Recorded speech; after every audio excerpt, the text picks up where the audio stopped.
والتفت الساق بالساق إلى ربك يومئذ المساق. الحمد لله رب العالمين، والصلاة والسلام على المبعوث رحمة للعالمين وعلى آله وأصحابه ومن تبعهم بإحسان إلى يوم الدين. أما بعد، إخواني الكرام rahimani wa rahimakumullah. Pertemuan yang lalu kita telah membahas tentang sifat wajah yang merupakan sifat dzatiyah khabariyah, sabit berdasarkan Al-Quran dan Sunnah, yang wajib atas kaum muslimin untuk menetapkannya sebagaimana Allah menetapkannya, demikian pula Rasulullah SAW mengkabarkannya.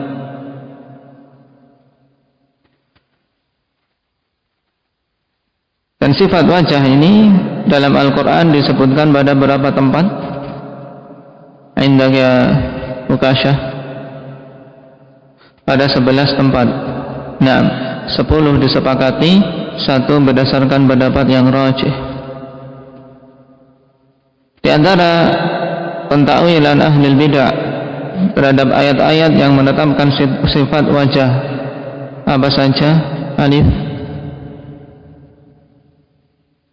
ditakwilkan dengan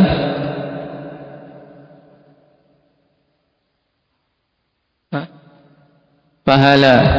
Yang lainnya ditakwilkan dengan apa, Abah Muhammad?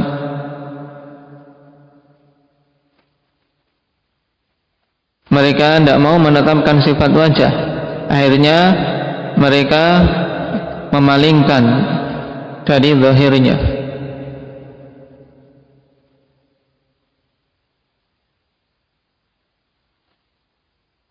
Di antaranya apa? Hudzaifah.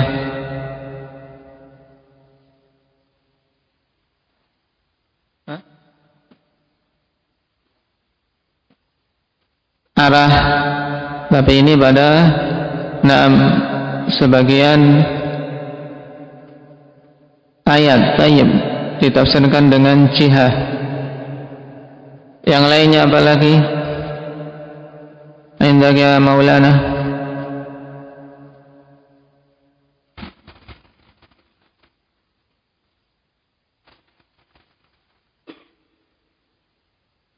Apa Rifki? Zat.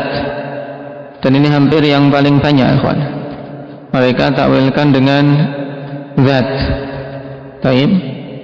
Dan semua itu pentakwilan yang batil sebagaimana telah kita bahas kemarin. Tapi wajib untuk kita tamkan sesuai dengan zahir nas bahwasanya Allah Subhanahu wa taala memiliki sifat, di antara sifat-sifatnya wajah yang sesuai dengan keagungan dan kemuliaannya, tidak sama dengan wajah-wajah para makhluk. Tidak pula kita diperbolehkan untuk membagi-bagaimanakannya. Sekarang kita masuk pada fasal yang ke-11, Itsbatul yadaini lillahi ta'ala fil Qur'anil Karim.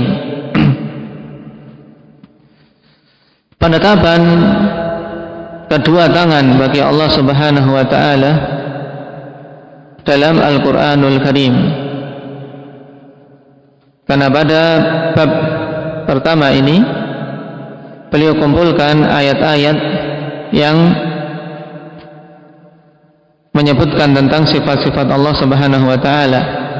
Baru kemudian pada bab berikutnya menyebutkan hadis-hadis tentang sifat-sifat Allah Subhanahu wa taala. Taib, di antara ayat yang menetapkan dua tangan bagi Allah Subhanahu wa taala ini yang disebutkan pada pasal ke-11. Syekhul Islam rahimahullahu taala membawakan dua ayat di sini. Wa qawluhu ma mana'aka an tasjuda lima khalaqtu biyadai, berhubungan dengan perkataan Allah Subhanahu wa taala kepada iblis, apa yang menghalangimu untuk sujud kepada makhluk yang telah aku ciptakan dengan kedua tanganku? Lima khalaqtu biyadayya.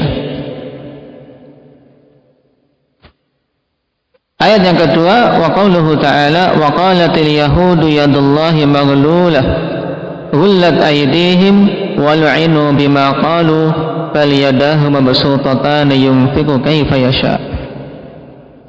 Orang-orang Yahudi mengatakan bahwasanya tangan Allah terbelenggu. Ghullat aydihim, maka terbelenggulah tangan-tangan mereka dan mereka dilaknat dengan sebab apa yang mereka katakan tersebut. Bahkan kedua tangan Allah Subhanahu wa ta'ala terhampar. Allah akan memberikan kepada siapa saja yang Dia kehendaki infaknya. Dalam artian Allah maha luas rahmatnya akan memberikan kepada siapa saja yang Dia kehendaki rizki, memberikan kebutuhan-kebutuhan mereka. Tapi kita baca dua ayat ini dulu, baru kemudian beberapa ayat yang lain sebagai tambahan. Qala syarih hafizahullah ta'ala, ma mana'aka an tasjuda lima khalaqtu biyadai. Al-khitabu li iblis la'anahullah. Iblis dinamakan iblis kenapa? Atau dari kata apa? Telah kita lewati dulu dalam pelajaran istidlal. Taib, indak ya Ahmad Ablasa, bermakna apa?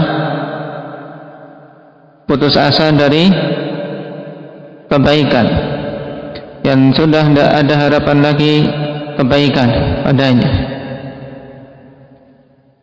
Tayyib, ada pendapat yang lain?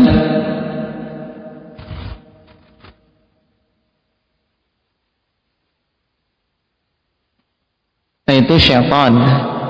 Syaitan dari syaitana bermakna ba'uda. Tayyib. Jadi itu sebagian pendapat iblis, al-iblas. Naam, ablasa yublisu iblasan. Naam, karena dia telah terputus dari rahmat Allah, putus asa dari kebaikan. Al-khitab li iblis la'anahullah lamma imtana'a min as-sujudi li Adam alaihi salam. Tatkala dia enggan untuk sujud kepada Adam alaihi salam, Allah Subhanahu wa ta'ala telah perintahkan, wa idh qulna lil malaikati isjudu li Adam fasajadu illa iblis.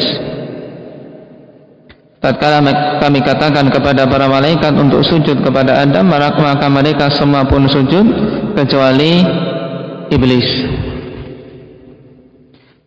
Dan dalam surat Shad, Allah Subhanahu wa ta'ala katakan kepadanya, apa yang menghalangimu dari sujud kepada makhluk yang telah aku ciptakan dengan kedua tanganku? Ayyu syai'in sarafaka wa saddaka 'anis sujud. Perkara apa yang memalingkanmu dan menghalangimu dari sujud, padahal yang telah memerintahkan adalah Allah Subhanahu wa ta'ala sendiri, dan Dia mendengar langsung. Tayyib, demikianlah ikhwani fillah keadaan makhluk apabila tidak mendapatkan taufik dari Allah Subhanahu wa ta'ala. Sekuat apapun sebab untuk dia bisa baik, kalau Allah tidak menginginkan dia baik, tidak akan baik. Nah, iblis langsung mendapatkan perintah dari Allah, mendengarnya langsung.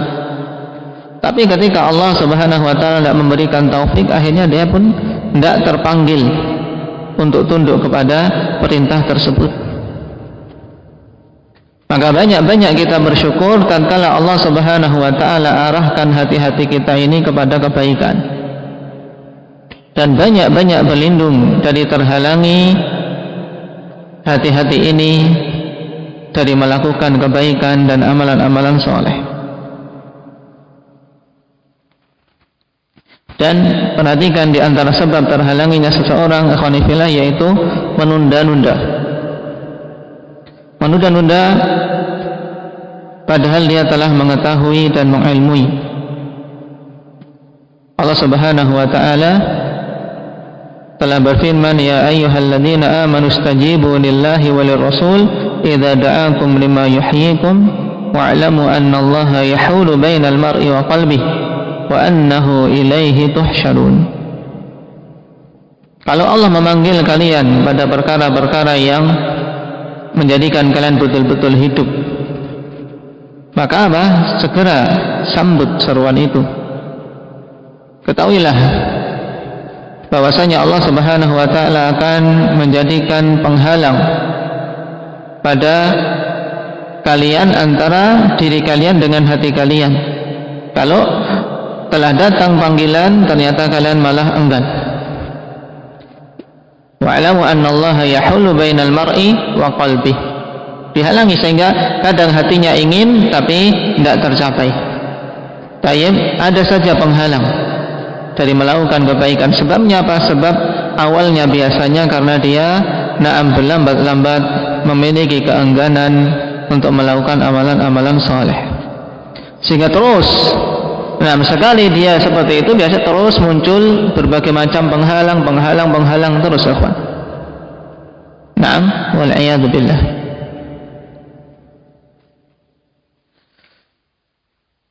Kemudian syahid dari ayat ini, lima khalaqtu biyadai. Tetapkannya dua tangan, biyadaya. Maknanya, khalaqtu biyadaya ay basyartu khalqahu biyadaya min ghairi wasithah. Yaitu aku langsung menciptakannya dengan kedua tanganku tanpa ada perantara. Wa fi hadza tasyrifun wa takrimun li Adam, dan pada hal ini terdapat pemuliaan bagi Adam alaihi salam. Baik. Juga dari sini kita ketahui akhwani fillah bahwasanya khalqullah ala qismain. Penciptaan Allah Subhanahu wa taala itu ada dua macam. Khalqullah biyadihi atau ma khalaqallahu biyadihi wa ma khalaqahu bi kalimati kun fayakun.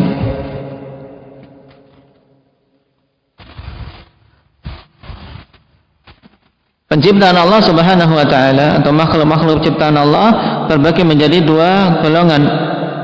Yang Allah Subhanahu wa taala ciptakan dengan tangannya secara langsung, dan ini kemuliaan bagi mereka.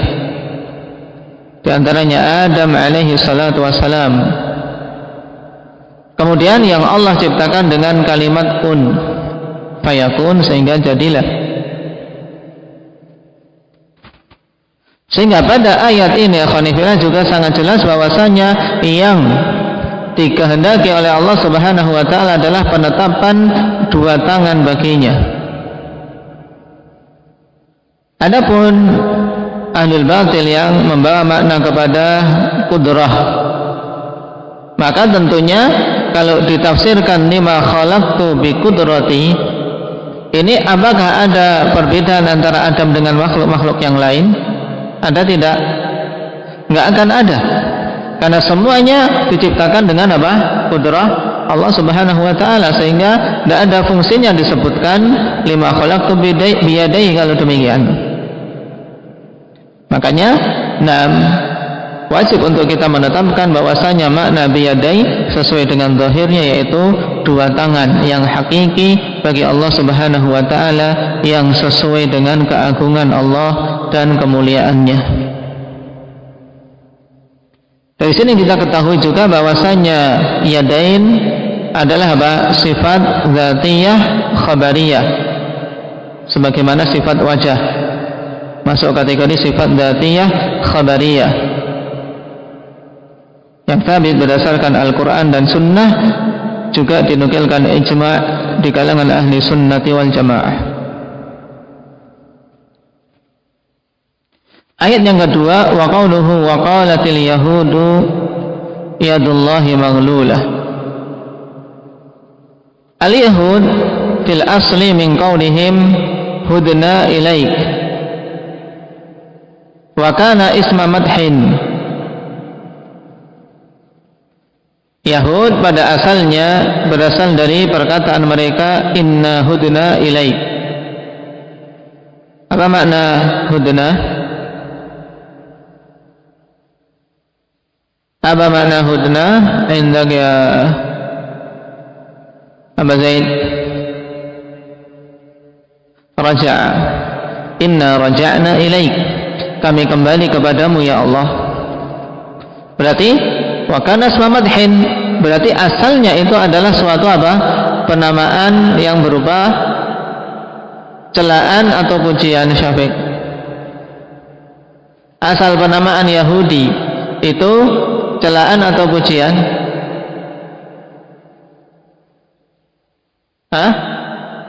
Pujian asalnya. Kenapa? Karena dari perkataan mereka inna hudna ilaik, sesungguhnya kami kembali kepadamu ya Allah.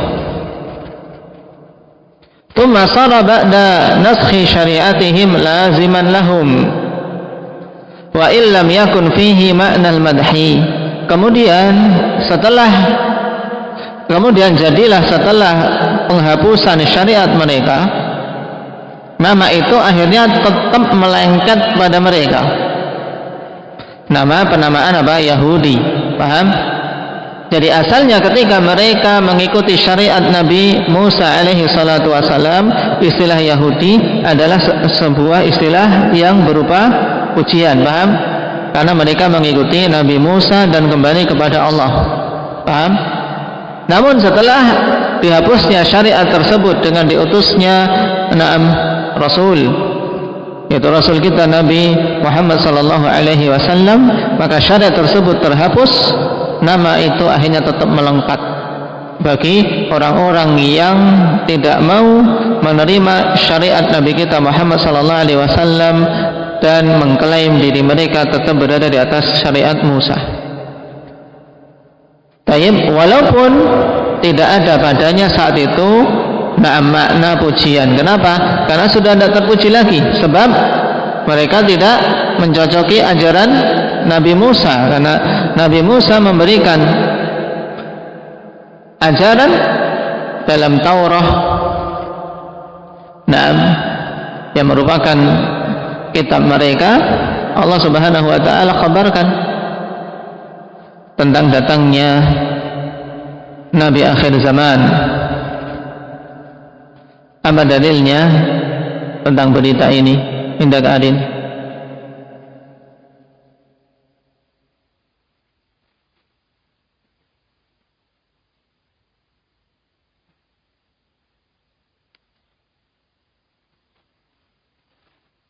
Itu perkataan siapa?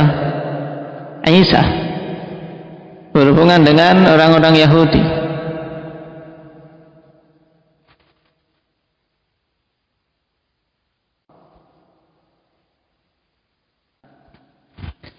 Alladzina atainahumul kitab ya'rifunahu kama ya'rifuna abna'ahum. Tayyib, yang telah diberi Alkitab mereka mengenalnya karena memang disebutkan dalam kitab mereka. Mengenal tentang datangnya Nabi kita Muhammad sallallahu alaihi wasallam, ciri-cirinya sebagaimana mereka mengenal anak-anaknya sendiri. Tapi tatkala mereka tidak mengamalkannya, ya mereka tidak terpuji lagi dengan istilah Yahudi. Tayyib, karena bukan kembali kepada Allah lagi. Cuman karena penamaan tersebut, ikhwanifillah, penamaan yang lama akhirnya tetap melekat pada mereka istilah tersebut, Yahudi. Ini asal penamaan Yahudi. Tayyib, waqila, dan dikatakan summu bidzalika nisbatan ila Yahuda ibni Yaqub alaihi salam. Tayyib, dinamakan yang demikian itu nisbah kepada Yahuda ibnu Yaqub alaihi salam. Kada biddal, dan banyak yang menyebutkan dengan apa? dengan zal, Yahuda. Dulu telah kita lewati dalam pembahasan istidlal.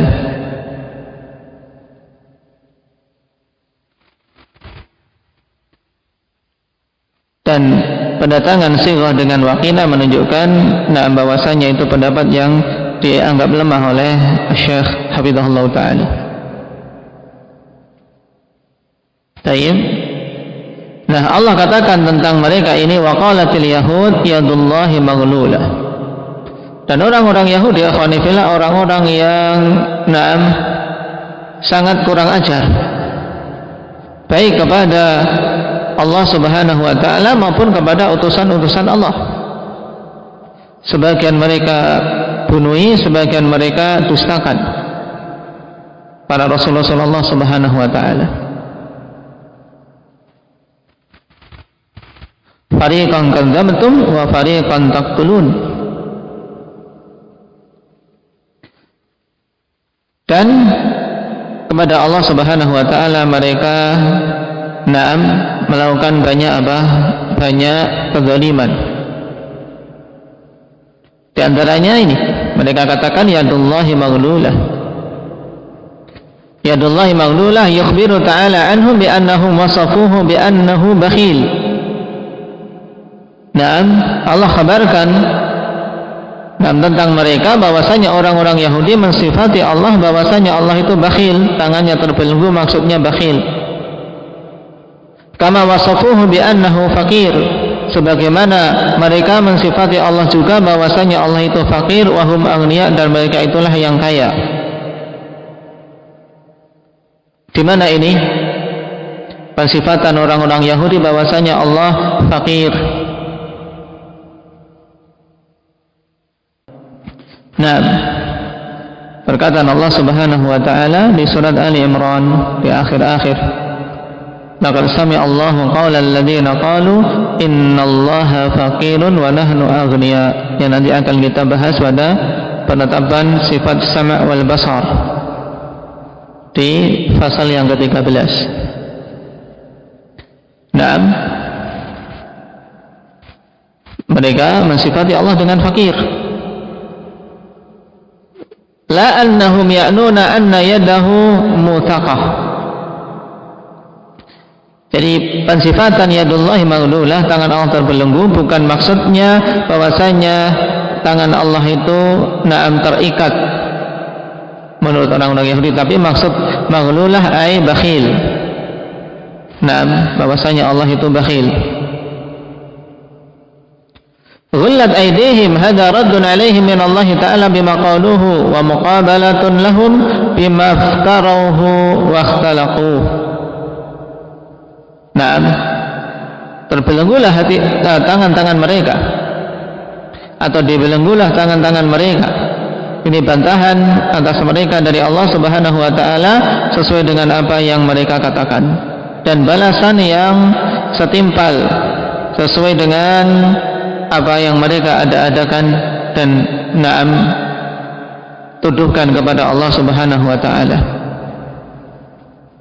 Wa hakadha waqa'a lahum fa inna fihim minal bukhli wal hasadi asy-syai' al-katsir fala tara yahudiyan illa wa huwa min abkhali khalqillahi ta'ala. Naam. Taib. Dan demikianlah taib, betul-betul terjadi pada mereka apa yang Allah Subhanahu wa Ta'ala katakan tersebut, bahwasanya mereka itu memiliki sifat mendasar yang sangat bakhil, karena Allah katakan hullat aidihim. Naam, sebab pada mereka itu kebakhilan dan sifat hasad yang sangat banyak. Tidaklah engkau melihat seorang Yahudi pun kecuali dia adalah termasuk sebakhil-bakhilnya makhluk ciptaan Allah Subhanahu wa Ta'ala. Naam, ini sifat mendasar orang Yahudi. Walu'inu bima qalu, dan mereka dilaknat dengan sebab apa yang mereka katakan tersebut. Ma'tufun ala ma qablahu wal ba' sababiyah, ay ub'idu min rahmatillahi bisababi hadhil maqalah. Diatofkan kepada yang sebelumnya dan ba di sini sababiyah, bima qalu ay bisababi ma qalu, dengan sebab apa yang mereka katakan. Berarti ma di sini ma apa? Indah ya Ridwan.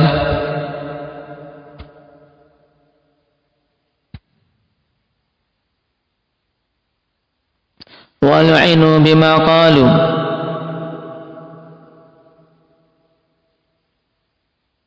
Ma apa? Tayyib ma mausulah. Na'am billadhi qalu. Tayyib, mereka dilaknat dengan sebab apa-apa yang mereka telah katakan. Ay ub'indu min rahmatillah bisababi hadhil maqalah. Naam, mereka dijauhkan dari rahmat Allah Subhanahu wa taala dengan sebab perkataan ini.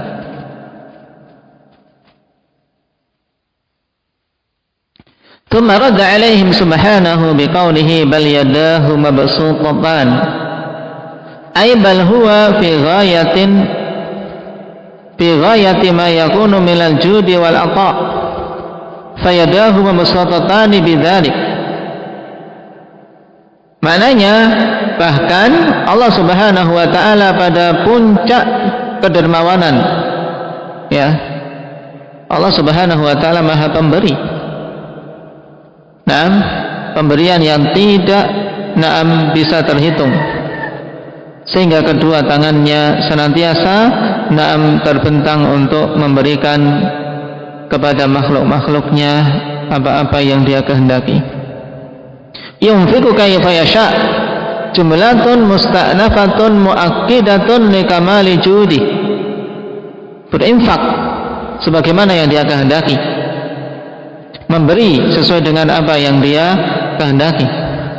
Ini jumlah tersendiri sebagai penguat yang menunjukkan tentang kesempurnaan kedermawanan Allah Subhanahu wa taala.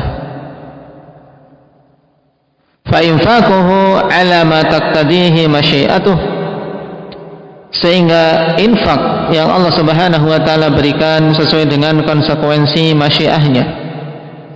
Fa in syaa'a wassa' wa in syaa'a dayyaq. Apabila Allah Subhanahu wa taala berkehendak, maka Allah akan meluaskan pemberiannya kepada sebagian hamba, dan apabila Allah menghendaki, maka Allah akan sempitkan pemberiannya atas sebagian hambanya. Fahuwal basitul qabid ala ma taqtadihi hikmatuh. Naam, maka Allah Subhanahu wa taala adalah al-basid al-qabid, yaitu yang meluaskan, demikian pula yang menyempitkan, memberikan keluasan rezeki, dan yang menetapkan kesempitan rezeki bagi yang lain sesuai dengan konsekuensi kebijaksanaan Allah Subhanahu wa taala yang maha agung. Tayyib, Allah sempitkan karena memang itu yang terbaik baginya. Sebagaimana pula tatkala Allah luaskan, maka itu sesuai dengan kebijaksanaan dan hikmah Allah Subhanahu wa taala. Kewajiban kita adalah mensikapinya sesuai dengan yang dibimbingkan. Ketika diluaskan bersyukur, ketika disempitkan untuk bersabar. Sehingga seorang muslim dalam hidup di dunia ini di atas kebaikan terus, antara syukur dan sabar. Karena tahu yang membagi adalah Allah Subhanahu wa taala, zat yang tidak pernah menzalimi hamba-hambanya. Taib. Ini dua ayat yang disebutkan oleh Syekhul Islam Ibnu Taimiyah rahimahullahu taala. Untuk kelanjutannya kita baca dulu asy-syahid sekarang. Asy-syahidu minal ayatainil karimatain anna fihima itsbatal yadaini lillahi subhanahu wa ta'ala.